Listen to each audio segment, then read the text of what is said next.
Hello good morning साथीहरु, good morning. Welcome back to my channel again.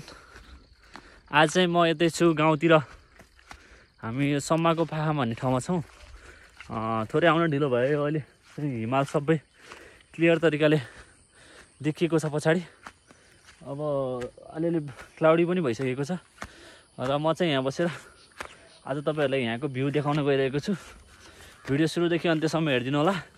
यस्तो बवाल छ नि हैन, यति बवाल छ we can not believe it के। हेर्नुस् हिमाल यस्तो दामी देखिरहेको छ। अब म यहाँ ड्रोन उडाउँछु, ड्रोन अब झिक्छु अनि उडाउँछु। यता चाहिँ तल चाहिँ पुरै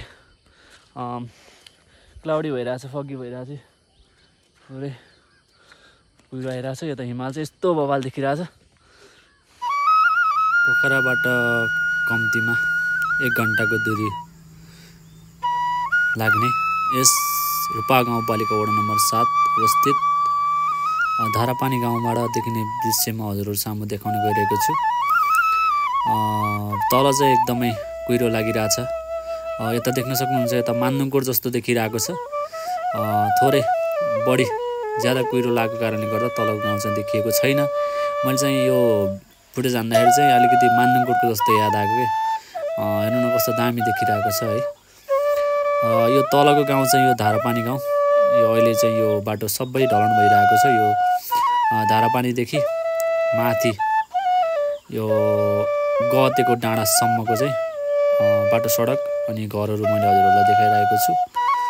अति दामी देखिरहेको छ। हरियाली, तल कोदो देखिरहेको छ, माथि नागबेली सडक देखिरहेको छ भने यता चाहिँ तपाईहरु देख्न सक्नुहुन्छ हिमाल।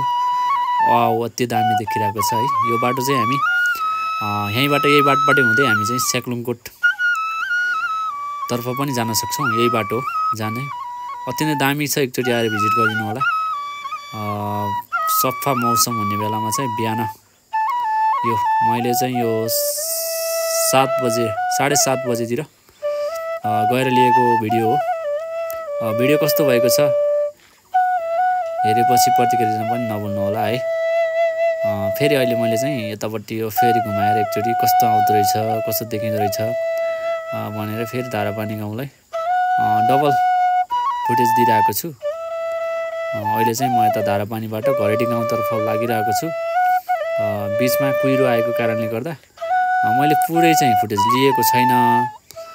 देख्न सक्नुहुन्छ क्लाउडी है, पुरै चाहिँ कुहिरो लागिरहेको छ। यो कुहिरोको माथि ड्रोन हिँडिरहेको छ। थोरै रिस्क भएको कारणले गर्दा मैले चाहिँ उता ड्रोन नदेखिरहेको थियो। त्यो भएर मैले चाहिँ यतिसम्म मात्रै लिएर फेरि फर्काएको है।